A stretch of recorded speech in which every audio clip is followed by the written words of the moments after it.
Welcome to e-PG पाठशाला। E-PG पाठशाला पक्षतः सर्वेषां सर्वासां च कृते स्वागतं सुस्वागतं च व्याहरति प्रोफेसर किशोरचंद्र पाढ़ी। इदं प्रथमं पत्रं ग्रंथ भवति लघुशब्देन्दुशेखरः। संज्ञाप्रकरणस्य सूत्रद्वयम् आधारीकृत्य अधुना चर्चा भविष्यति। प्रथमं सूत्रं भवति मुखनासिकावचनानुनासिकः। द्वितीयं सूत्रं भवति तुल्यस्य प्रयत्नं सवर्णम्। प्रथमसूत्रस्य विचार्य विषयाः भवन्ति। सूत्रार्थः मुखनासिकावचनः इत्यत्र समास विचारः।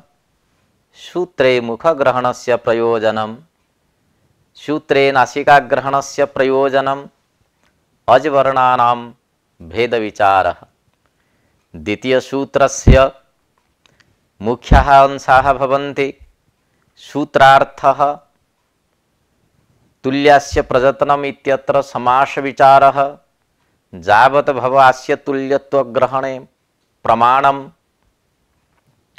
अधुना मुखनासिकावचनानुनासिकः इति सूत्रस्य व्याख्या क्रियते। आदौ उपक्रमः। अनुनासिकदृष्ट्या सर्वेश्वराः द्विविधा विभक्ताः। मुख सहित नासिकया च उच्चार्यमाणवर्णः अनुनासिक संज्ञको भवति।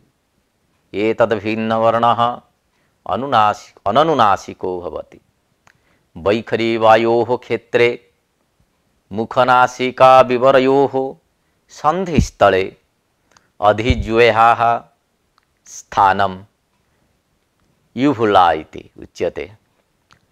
इमं कोमलतालुनः अंशरूपेण गृहीता।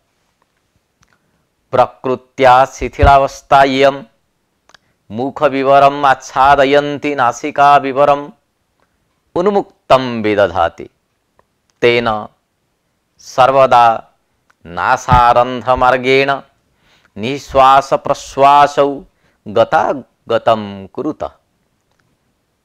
अस्याम् अवस्थायाम् उच्चारयितुः चेष्टायां केवलम् अनुस्वार उच्चार्यते।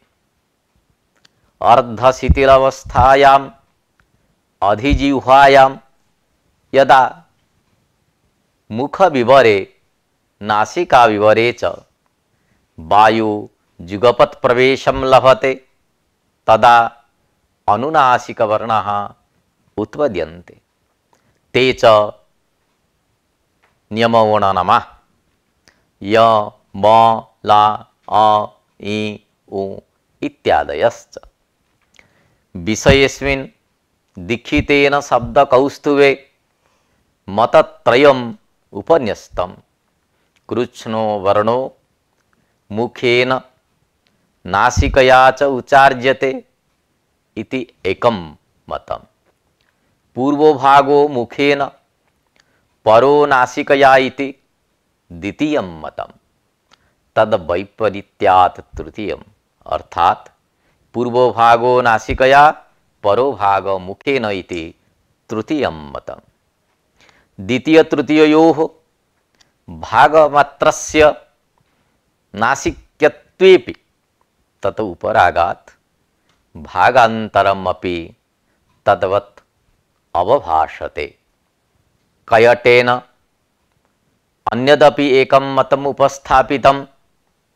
तस्य नैव मुखं नापि नासिका अनुनासिकस्य उच्चारणस्थानम् अपितु मुख नासिका सन्धिस्थलमेव। येषु द्वितीय तृतीय चतुर्थमतानि भाषाशास्त्रे नादरणीयानि। यतो जुगपत् मुखनासिकमार्गेण वायु निर्गमन वेलायामेव अनुनासिकानाम् उचार्यमानत्वं स्वीक्रियते।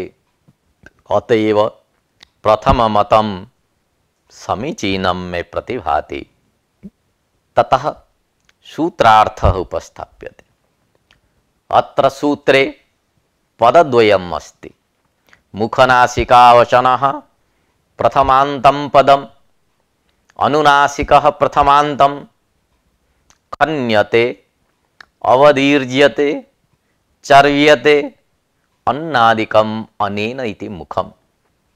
नासते प्राणवायोः प्रवेश निर्गमाभ्यां शब्दं करोति इति अर्थे नाश्रु शब्दे धातुः पचाद्यचि नासा शब्दः सिद्ध्यति।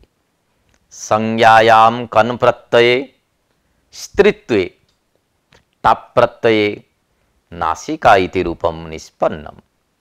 नासिकाम् अनुगतः अथवा नासिकाम् अनुपश्चात् प्राप्तः अनुनासिकः। मुखनासिकावचनः संज्ञे, अनुनासिकः संज्ञा। अनेन सूत्रेण अनुनासिक संज्ञा विधीयते। मुख सहित नासिकया उचार्यमाण वर्ण अनुनासिक संज्ञं स्यात् इति सूत्रार्थः प्रतिपादितः दीक्षितेन सिद्धान्तकौमुद्याम्। मुखनासिकावचनः इति पदस्य समास विचारः प्रस्तूयते। मुखं च नासिका च इति समाहार द्वंद्व न युक्तः। समाहार द्वंद्व समासे प्राण्यंगत्वात् द्वंद्वश्च प्राणितूर्य सेनांगानाम् इति सूत्रेण एकवत् भावे स नपुंसकम् इति नपुंसकत्वे ह्रस्व नपुंसके प्रातिपदिकस्य इति सूत्रे नासिका शब्द घटकस्य आकारस्य ह्रस्वत्वे मुखनासिकम् इति निर्देशः स्यात्। एवं च वचन शब्देन साकं समास विधाने मुखनासिकम् इति निर्देशः स्यात्। एवं च वचन शब्देन साकं समास विधाने मुखनासिक वचनः इति प्रयोगापत्तिः स्यात्, न तु मुखनासिका वचनः इति। अतः अपरः समासः प्रदर्शितः व्याख्याकारैः मुखेन सहिता मुखसहिता कर्तृकरणे कृता बहुलम् इति सूत्रेण समासः। मुखसहिता चासौ च नासिका च इति मुखनासिका। मध्यम पदलोपि समासः साक पार्थिवादीनाम् उपसंख्यानम् उत्तरपदलोपश्च इत्यनेन सहिता पदस्य लोपे मुखनासिका इति निष्पन्नम्। उच्यते उच्चारणजन्य ज्ञान विषयीक्रियते वर्णो अनेन इति। करणे अर्थे ल्युट् प्रत्यये वचनम् इति पदं निष्पद्यते। मुखनासिकया वचनः मुखनासिका वचनः कृत्यैहि अधिकार्थवचने इति सूत्रे पठितेन साधनं कृत्वा इति वार्तिकेन तृतीया तत्पुरुष समासे मुखनासिका वचनः इति पदं निष्पन्नम्। नागेशमते उच्यते असौ वचनः इति बाहुलकात् कर्मणि ल्युट् प्रत्ययः। केषांचित् मते मुखनासिका वचनम् अस्य वर्णस्य सु अनुनासिक संज्ञं स्यात् इति बहुब्रीहि समासबुद्ध्यः। कर्णसाधनः वचन शब्दः बहुव्रीहि समासश्च भाष्यकारस्य अभिमतम् इति प्रतिपादयन्ति। अन्येषां विदुषां मतेन मुख सहितया नासिका इति विग्रहो न करणीयः। उत्तरपदलोपस्य नित्यत्वेन येन सह समासः इष्टः तेन समं विग्रह प्रदर्शनेन समासाभावः प्रतीयते। किंतु मुख द्वितीयया नासिकया अथवा मुख द्वितीया नासिका इति विग्रह युक्तः अन्येषां मतेन मुखपदं मुख सहिते लाक्षणिकम्। अतः मध्यमपदलोपि समासः नावश्यकः एवं सूत्रस्य अस्य साकपार्थिवादौ पाठे न मानं नापि प्रयोजनम्। सूत्रे मुखग्रहणस्य प्रयोजनं प्रतिपाद्यते। सर्वे वर्णाः मुखात् एव उच्चार्यन्ते, अतः सूत्रे मुखग्रहणं व्यर्थम्। एवंच नासिकावचनः अनुनासिकः इत्येव सूत्रमस्तु, तथा च सूत्रे मुखग्रहणं किमर्थम् इति शंका उदेति। वस्तुतः एकस्य वर्णस्य अनुस्वारस्य उच्चारणस्थानं नासिका एव। अनुस्वारस्य उच्चारणे मुखस्य आवश्यकता नास्ति। यदि सूत्रे मुखग्रहणं न क्रियते तर्हि केवलं नासिकया उच्चार्यमाणानां यमानुस्वाराणाम् एव अनुनासिक संज्ञा स्यात्। यतो हि अनुस्वार यमानां च नासिका स्थानमिष्यते इति शिक्षावचनेन तेषामेव नासिका स्थानं निश्चीयते। अं आ इत्यादीनाम् अनुनासिक संज्ञा न प्राप्नोति। तथा च अभ्र आ अपः इत्यत्र आंगनुनासिकच्छन्दसि इति सूत्रेण आकारस्य अनुनासिक संज्ञा भवति। अनुनासिकपदेन अनुस्वारस्य विधानं भविष्यति। एवं च अनुनासिकरूपस्य आ इत्यस्य श्रवणं न स्यात्। अतः सूत्रे मुखग्रहणं कृतम्। कृते तु मुखग्रहणे अनुस्वारस्य नासिकामात्रस्थानत्वात् तस्य अनुनासिक संज्ञा न भवति। भाष्ये तु मुखग्रहणं प्रत्याख्यातम्। नासिकावचनो अनुनासिकः इति सूत्रकरणेपि विधान सामर्थ्यात् मुख नासिका उभयवचनानाम् एव संज्ञा सिद्धौ मुखग्रहणं निष्फलम्। सूत्रे मुखपदं मुख भव तत्तत् स्थानपरम् इति सिद्धान्तितम्। सूत्रे नासिकाग्रहणस्य प्रयोजनं विविच्यते। अत्र सूत्रे नासिकाग्रहणं यदि न क्रियत तदा मुखेन उच्चार्यमाणानां ककारादीनाम् अनुनासिक संज्ञा प्राप्नोति। तथा च शक्त इत्यादौ अनुदात्तोपदेश बनति तनोत्यादीनाम् अनुनासिक लोप झलीति। सूत्रेण वकारस्य अनुनासिकत्वेन लोपः स्यात्। अतः सूत्रे नासिकाग्रहणं कृतं पाणिनिना। अ इ उ रु येषां वर्णानां प्रत्येकम् 18 वेदाः इति प्रतिपाद्यते। व्यक्तिपक्षे व्यक्तीनाम् अनन्त्यात् अकारादीनाम् अष्टादश विधत्वं न युक्तम् इति जिज्ञासायां नागेशः समाधत्ते यत् यद्यपि इदं न व्यक्तिपक्षे व्यक्तीनाम् अनन्त्यात् तथापि अष्टादश धर्मवत्वम् अकार जातीयादेः इति अर्थः।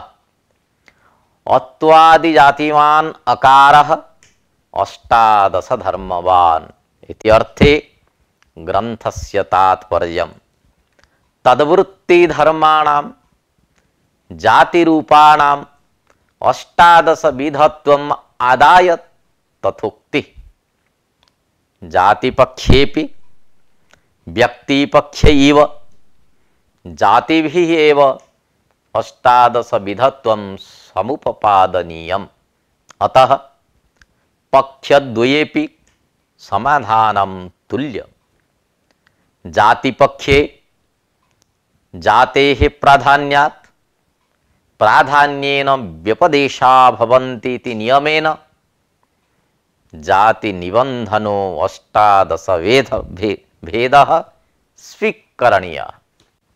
व्यक्ति पक्षे व्यक्तेः प्राधान्यात् व्यक्ति निबंधन अष्टादश भेदत्व व्यवहारो दृश्यते शास्त्रे। अष्टादश भेदत्वं कथम् इति शंका।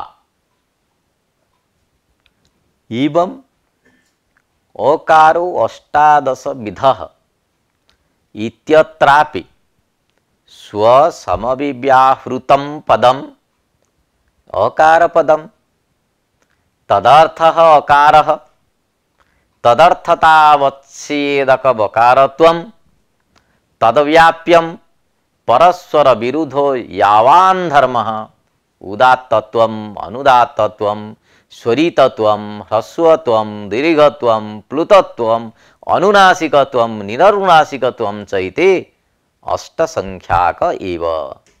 अतः अष्टादश विधत्वं कथं संपद्यते इति शंका उदेति। अधुना समाधानं क्रियते। उदात्तत्व समानाधिकरण अनुनासिकत्व समानाधिकरण स्वत्वम् उदात्तत्व समानाधिकरण अनुनासिकत्व समानाधिकरण दीर्घत्वम् उदात्तत्व समानाधिकरण अनुनासिकत्व समानाधिकरण प्लुतत्वम् एवं प्रकारेण बोध्यम्। अ इ उ रु वर्णानाम् अष्टादश धर्माः यथा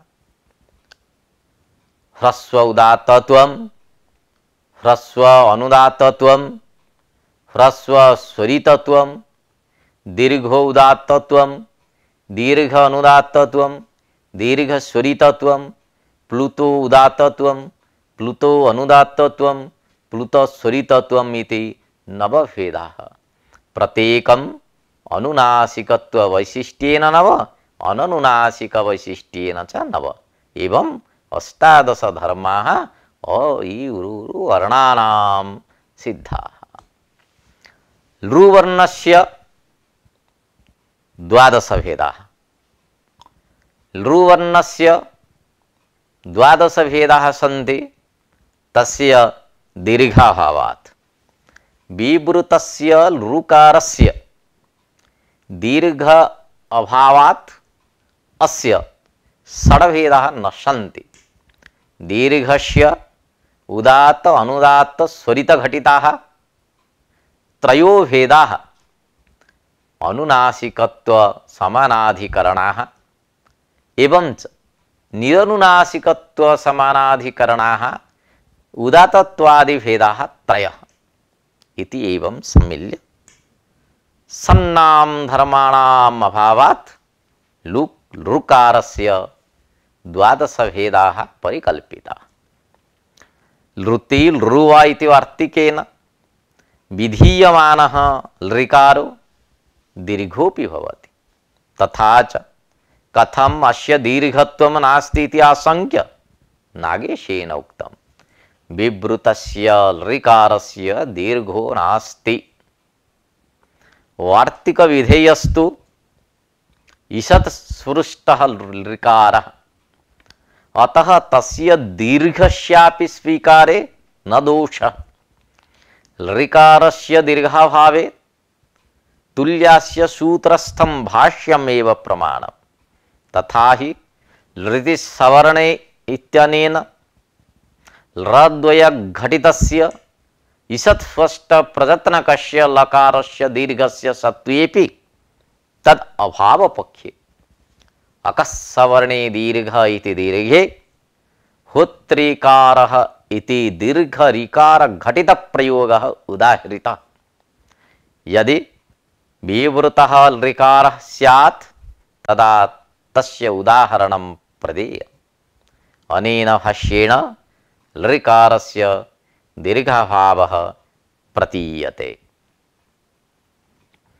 एचामपि द्वादश ए ओ ऐ इत्येषां चतुर्णां द्वादश भेदाः सन्ति येषां ह्रस्वः नास्ति अत्रार्थे एवं सूत्रस्थ भाष्यं प्रमाणम् तदुक्तं भाष्ये ननु च एङ्गः सस्थानतरौ अर्ध एकारः अर्ध औकारः न तौ स्तः यदि हि तौ स्यातां तावदेव अयम् उपदिशेति एतेन अर्ध एकारो अर्ध ओकारश्च नस्तः इति स्पष्टम् अनुमीयते यद्यपि गान समये क्रंदन समये चतुर्मात्रस्य अर्धमात्रस्य च एकारादेः उपलब्धिः भवति तथापि तत्र शास्त्रीय कार्याभावात् लोके प्रयोग अभावात् च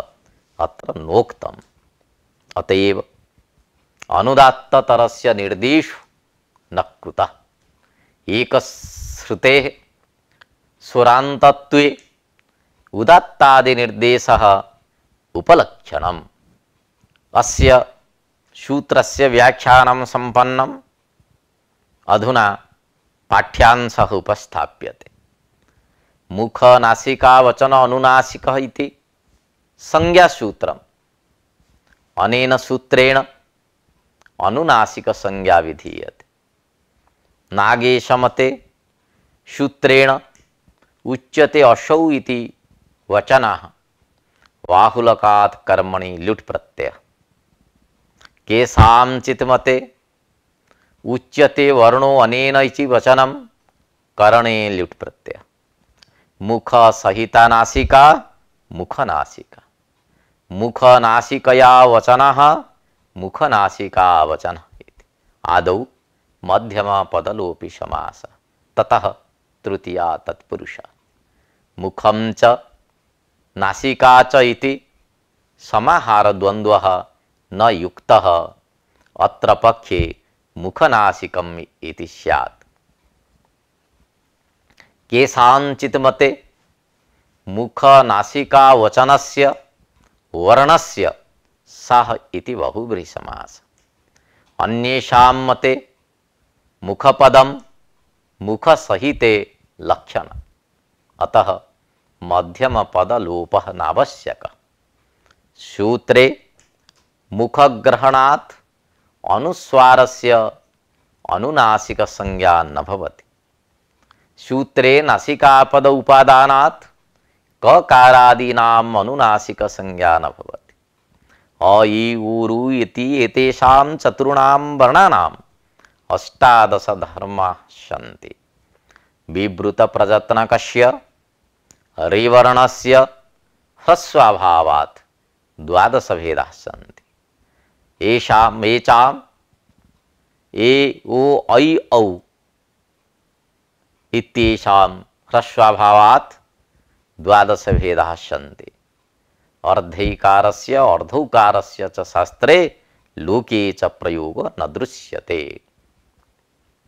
अधुना यत् द्वितीयं सूत्रं तुल्यास्य प्रयत्नं सवर्णम् इति तस्य सूत्रस्य व्याख्यानम् उपस्थाप्यते आदौ उपक्रमः कालदृष्ट्या स्वरदृष्ट्या अनुनासिकदृष्ट्या च स्वराणां विभागः कृतः विद्वद्भिः कालदृष्ट्या ह्रस्व दीर्घ प्लुत भेदेन त्रयो विभागः स्वरदृष्ट्या तेषां त्रयाणां प्रत्येकम् उदात्त अनुदात्त स्वरितत्वेन त्रैविध्यात् नवविधः सर्वेपि ते नवभेदाः अनुनासिक अननुनासिक भेदेन द्विगुणिता अष्टादश भेद विशिष्टं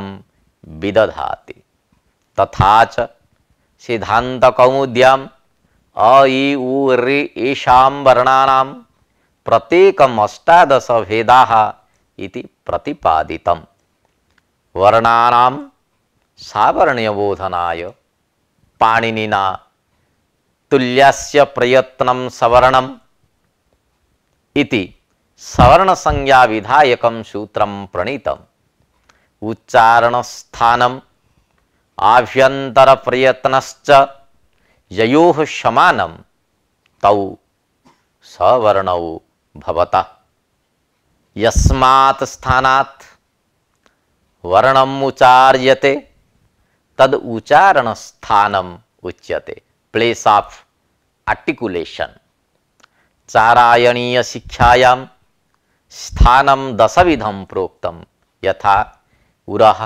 कंठः शिरस् तालु दंता ओष्ठौ नासिका जिह्वामूलं श्रीकक् दन्तमूलं भूयांसो वर्णाः केवलम् एकैक उच्चारणस्थानात् उच्चार्यन्ते अनुनासिकेषु ए ऐ ओ औ व इति वर्णपञ्चकं स्थानद्वयात् उच्चार्यते अनुनासिकेषु व न्य ण नमेषु प्रत्येकं मुख विवरवर्ति तत्ततस्थानात् नासिकायाश्च स्थानद्वयात् उच्चार्यते उच्चारयितुः प्रयत्नवशात् वर्णोच्चारणं भवति अत्र द्विविधं प्रयत्नम् आचख्यते यथा बाह्यः आभ्यन्तरश्च आभ्यन्तर शब्दः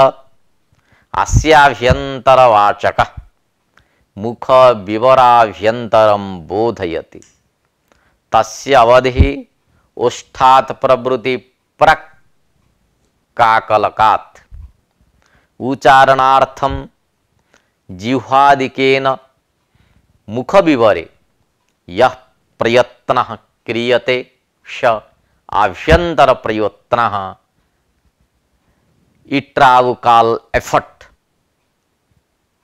इति उच्यते एतत् सीमायाः बहिः यः खलु प्रयत्नः क्रियते स बाह्य प्रयत्नः एक्स्ट्रावुकाल एफर्ट तदुक्तम् उद्योते गल विवर विकासादिकराश्च अस्य बहिर्भूते देशे कार्यकरत्वात् बाह्यः इति अधुना सूत्रार्थः उपस्थाप्यते अत्र सूत्रे पदद्वयम् अस्ति तुल्यस्य प्रयत्नं प्रथमान्तं पदं सवर्णम् अपि प्रथमान्तं पदं संज्ञासूत्रमिदम् अनेन सूत्रेण सवर्णसंज्ञा विधीयते तुल्यस्य प्रयत्नं संज्ञे सवर्णं भवति संज्ञा तोल्यते अनया तूला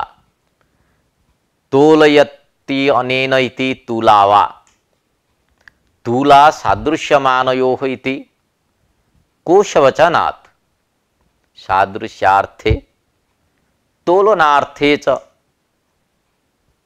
शब्दोऽयं व्यवहृतः तुलया समितं तुल्यं सदृशे रूढः अयं शब्दः यतनं यत्नः यति प्रयत्ने धातोः नङ् प्रत्ययः प्रकृष्टो यत्नः प्रयत्नः वर्णनं वर्ण्यते वा वर्णः वर्ण प्रेरणे धातोः भावे अर्थे घञ प्रत्यय।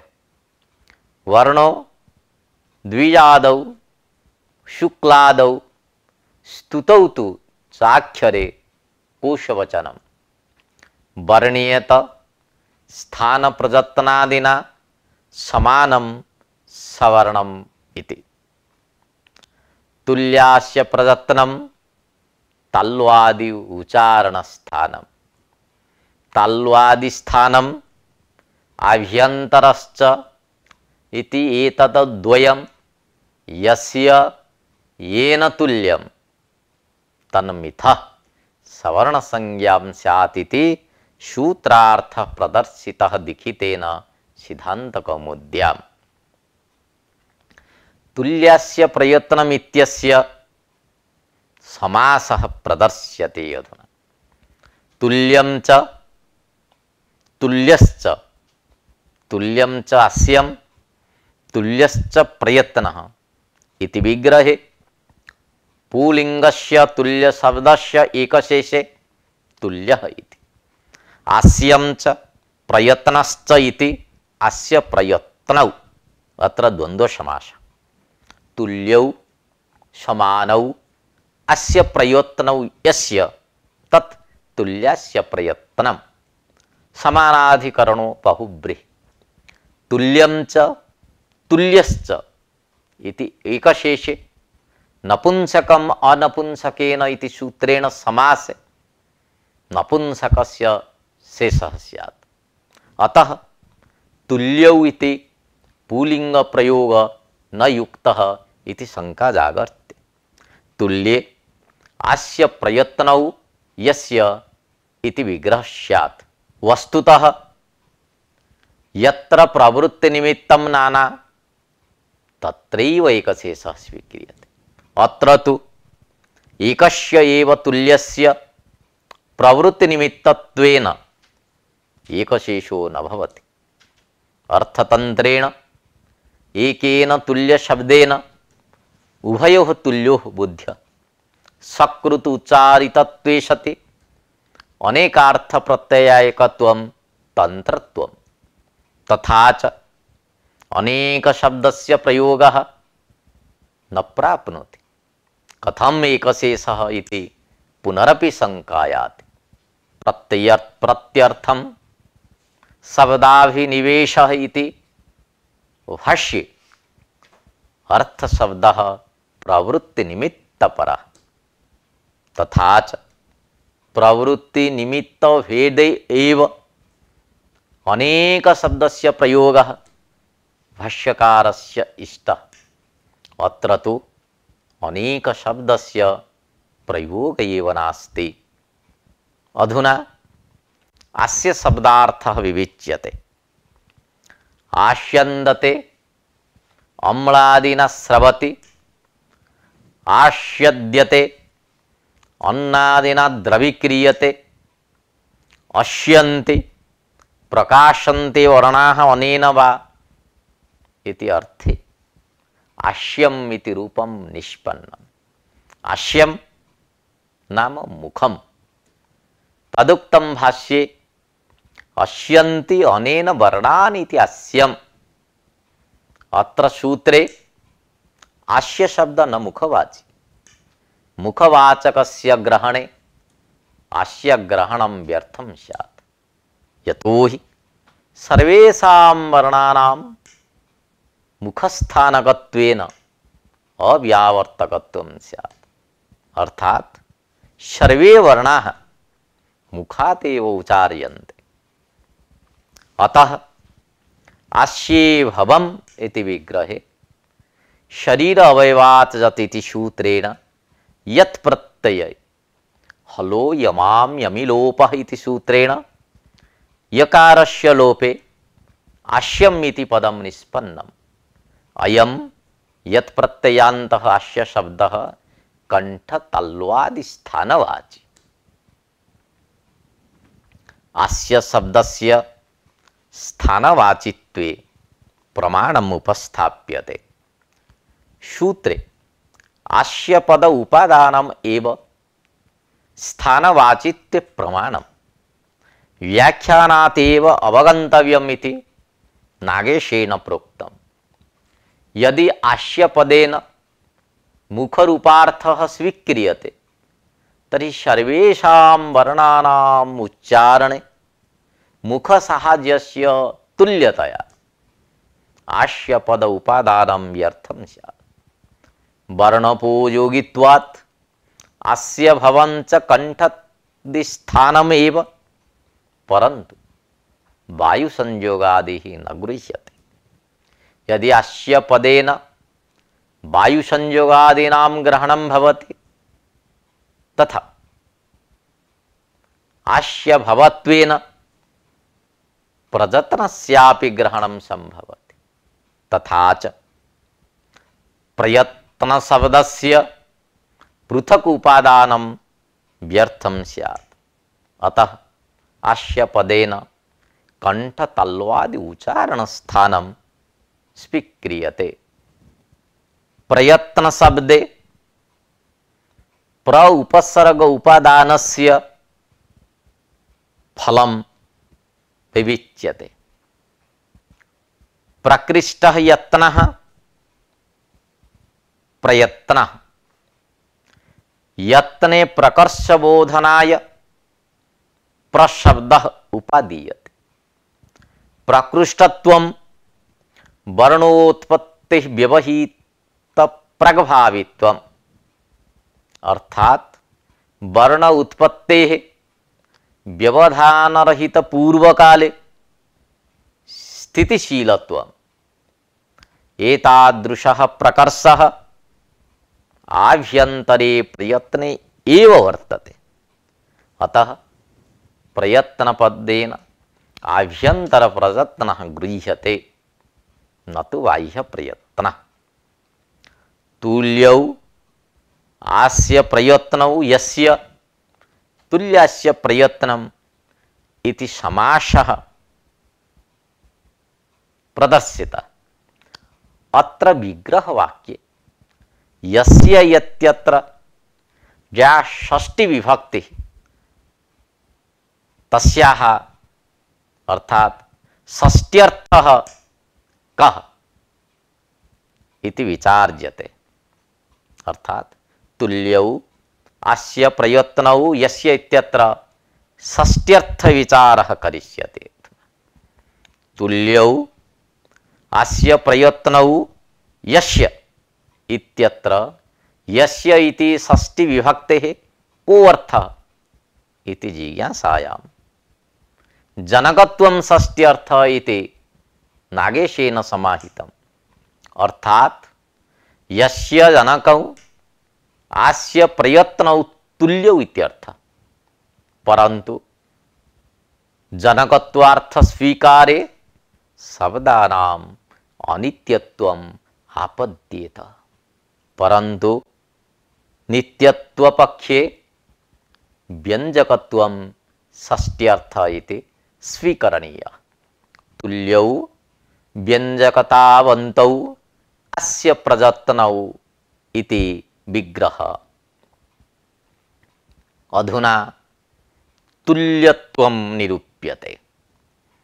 दैत्यादिः इत्यत्र द्वयोः अकारयोः उच्चारणभेदेन भिन्नत्वेपि उच्चारणस्थानं कंठः, भिन्नव्यक्तिनिष्ठत्वं तुल्यत्वम्। दैत्ययुक्त अरिः इत्यत्र द्वयोः अकारयोः उच्चारणस्थानम् एकमेव। अतः कथम् अत्र तुल्यत्वम् इति शंका उदेति। अस्याः शंकायाः समाधानार्थं तत्तत् कार्यगत भेदं स्थानेषु आरोप्य भेदघटित तुल्यत्वस्य व्यवहारः इति नागेशेन समाहितम्। अर्थात तेषां तेषां कार्याणाम् अर्थात उच्चारितानां वर्णानां भेदं तत्तत् स्थानेषु आरोप्य एकस्यापि स्थानस्य भिन्नत्वेन तुल्यत्वेन व्यवहार।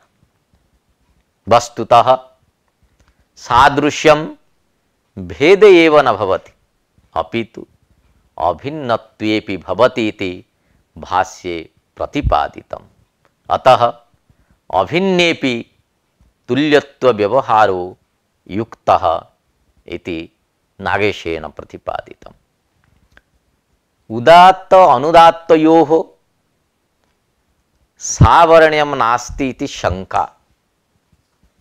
यथा अस्य पदेन कंठतल्वादि स्थानानां ग्रहणं भवति तथैव कंठतल्वादि स्थान विशेषाणाम् ऊर्ध्व अध मध्य भागानां ग्रहणं स्यात्। उदात्त अनुदात्त स्वरितानां वर्णानां तुल्यस्थानत्वं नास्ति। यतः ऊर्ध्व अर्धादि भाग भेदेन उच्चारण स्थानं भिन्नं भवति तथा च तेषां परस्परं सवर्ण संज्ञा न प्राप्नोति इति शंका आयाति। अधुना समाधानं क्रियते। वस्तुतः शिक्षायां कंठतल्वादीनां कंठत्वेन तालुत्वेन एव च स्थानिता प्रदर्शिता। अतः कंठत्वादिना एव स्थानिनां साम्यं विवक्षितम्। तथा च ऊर्ध्वादि भाग भेदेन उदात्तादीनाम् अकारादीनां तुल्यस्यत्व अभावेन सवर्ण संज्ञा न भवति इति शंका न करणीया। तुल्य शब्दस्य साकांक्षत्वात् यस्य येन इति लभ्यते। यस्य वर्णस्य उत्पादकं व्यंजकं वा स्थान प्रयत्न उभयं तुल्यं जज्जनकेन स्थान प्रयत्नेन इति अर्थः। जावतस्य भवतुल्यत्वस्य ग्रहणे मानं प्रदर्श्यते। अधुना सवर्ण संज्ञायां लक्ष्ये संभावितानां सर्वेषां संपूर्णानां स्थानानां साम्यम् आवश्यकम् अथवा यस्य कस्यापि एकस्य स्थानस्य साम्यं विवक्षितम् इति संदेहो जायते। यजुषि एकेषाम् इति निर्देशात् यावतास्य भवतुल्यत्वं ग्राह्यम् इति पाणिनिना यजुषि एकेषाम् इति सूत्रं प्रणीतम्। अत्र यजुषि युक्त एकेषाम् इति संधिरहित दशायाम् अकस्सवर्णे दीर्घ इति सूत्रेण दीर्घादेशः प्राप्नोति। यतः यजुषि पद घटकस्य ईकारस्य उच्चारण स्थानं तालु। एकेषाम् इत्यत्र एकारस्य उच्चारण स्थानं कंठतालु। अत्र तालु साम्यम् आदाय सवर्ण संज्ञा स्यात्। सवर्ण संज्ञायां दीर्घः प्रसज्येत। परंतु यजुषि एकेषाम् इत्यत्र इको यणचि इति सूत्रेण यणादेशो विहितः पाणिनिना। सः जणादेशो नोपपद्यते। अतः यावतां स्थानानां साम्यं विवक्षितम्।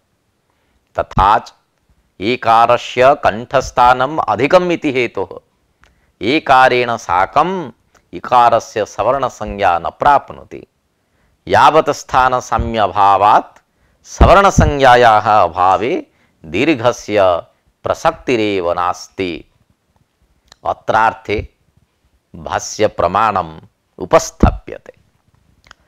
यावत् स्थान साम्यस्य विवक्षणात् एव न एतौ तुल्य स्थानौ इति भाष्यं संगच्छते।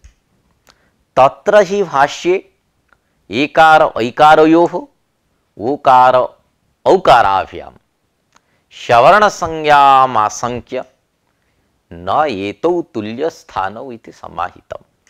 यतः एदैतोः कंठतालु उदौतोः कंठुष्टम् अत्र उभयोः कंठसाम्येपि यावत् अस्य भवतुल्यत्वं नास्ति।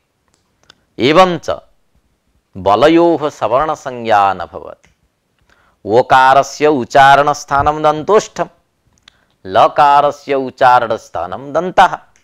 अतः वकारस्य ओष्ठस्थानस्य आधिक्यात् सवर्णसंज्ञा न भवति। तथा च तद्वानाशाम् इत्यत्र तोल्लिसूत्रेण परसवर्णो न भवति। प्रयत्नशब्देन बाह्य आभ्यंतर प्रयत्न द्वयस्य स्वीकारे यत्किंचित् प्रयत्नैक्यम् आश्रित्य सवर्णसंज्ञा भवति। अत्रार्थे झरोझरि सवर्ण इति सूत्रस्थं सवर्णग्रहणं ज्ञापकम् इति भाष्ये संसाधितम्। अनेन ज्ञायते यत् यावत् प्रयत्न साम्यं न विवक्षितम्। यदि स्थानांशे यत्किंचित् स्थान साम्यं विवक्षितं स्यात् तदा प्रयत्नांशे अपि यत्किंचित् प्रयत्न ऐक्यस्य लाभः स्यात् तदर्थं सवर्णग्रहण ज्ञापकं निष्प्रयोजनम्। अतः स्थानांशे यावत् स्थान साम्ये इत्यर्थः ध्वन्यते। सूत्रे प्रयत्नग्रहणं व्यर्थम् इति शंका उपस्थाप्यते। अस्य पदेन यावत् अस्य भवानां ग्रहणं भवति प्रयत्नस्यापि अस्य भवत्वात् तेनैव अस्य पदेन ग्रहणं भवति। अतः सूत्रे पृथक् प्रयत्नपद उपादानं व्यर्थम् इति शंकायाति। अधुना समाधानं क्रियते। यदि अस्य पदेन सर्वेषाम् अस्य भवानां ग्रहणं भवति तदा वायुसंयोगस्यापि मुखवृत्तित्वेन वर्ण उत्पादकत्वात् तस्यापि अस्य पदेन ग्रहणं स्यात्। तेन अचः ह्रस्व दीर्घयोः सवर्ण संज्ञा न प्राप्नोति। यतः ह्रस्व दीर्घयोः उच्चारणे वायुसंयोगानां तुल्यत्वं नास्ति। अतः तयोः परस्परं सावरणीयं न स्यात्। तस्मात् अस्य भवानां कंठतल्वादीनामेव ग्रहणं स्यात् इति बोधनाय सूत्रे प्रयत्नपद उपादानं कृतं पाणिनिना। सूत्रे अस्य ग्रहणस्य फलम् उपस्थाप्यते। सूत्रे अस्य ग्रहणस्य फलं भवति तृप्ता इति। अस्य ग्रहणाभावे प्रयत्न ऐक्ये सवर्ण संज्ञा स्यात्। तथा च तृप्ता इत्यत्र झरोझरि सवर्ण इति सूत्रेण पकारस्य लोपः प्राप्नोति। यतः पकार तकारयोः एकमेव सृष्टं प्रयत्नम् एवं च पकार तकारौ उभौ अपि झर प्रत्याहार वर्णौ स्तः। अत्र लोपवारणं भवति अस्य ग्रहणस्य फलम्। सूत्रे प्रयत्न ग्रहणस्य प्रयोजनं विविच्यते। सूत्रे प्रयत्न ग्रहणस्य प्रयोजनं भवति वाक्चोतति। सूत्रे प्रयत्न ग्रहणाभावे स्थानैक्य मात्रे सवर्ण मात्रे सवर्ण संज्ञा स्यात्। एवं च वाक्चोतति इत्यत्र सकार चकारयोः सवर्ण संज्ञा स्यात्। यतः उभयोः उच्चारण स्थानं तालु। तथा च झरोझरि सवर्ण इति सूत्रेण सकारस्य लोपः प्राप्नोति। यदि सूत्रे प्रयत्न ग्रहणं क्रियते तदा सकार चकारयोः प्रयत्न भेदात् सवर्ण संज्ञा न प्राप्नोति। सकारस्य विवृत प्रयत्नः चकारस्य स्पृष्ट प्रयत्नः। प्रयत्न शब्दे प्रपद उपादानस्य फलं निरूप्यते। प्र उपसर्ग उपादानस्य फलं भवति वाक्चोतति। यदि सूत्रे प्रयत्नपदे प्र इत्यस्य उपादानं न भवेत् तदा यत्नपदेन बाह्य प्रयत्नस्यापि ग्रहणं प्राप्नोति। एवं च बाह्य प्रयत्न साम्येन सवर्ण संज्ञा स्यात्। तथा च सचयोः श्वास घोष विवाराख्य बाह्य प्रयत्न साम्येन सवर्ण संज्ञा स्यात्। एवं च झरोझरि सवर्ण इति सूत्रेण लोपः प्राप्नोति। अत्र लोपवारणाय प्रपद उपादानं कृतं पाणिनिना। वर्णानां स्थानं निरूप्यते। कस्य वर्णस्य किं स्थानम् इति जिज्ञासायाम् उच्यते। अकुह विसर्जनीयानां कंठः इति। अकुह विसर्जनीयानां कंठः इति।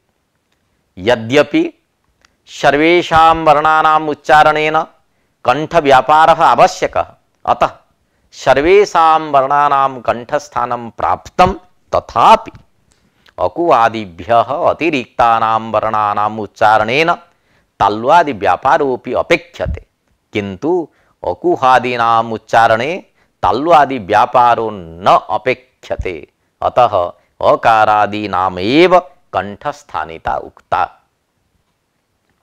अत्र कंठपदम कंठस्थान तत्समीप जिह्वा मूलस्थान उभय परम कवर्गमात्रम जिह्वामूलीय पदेन गृह्यते।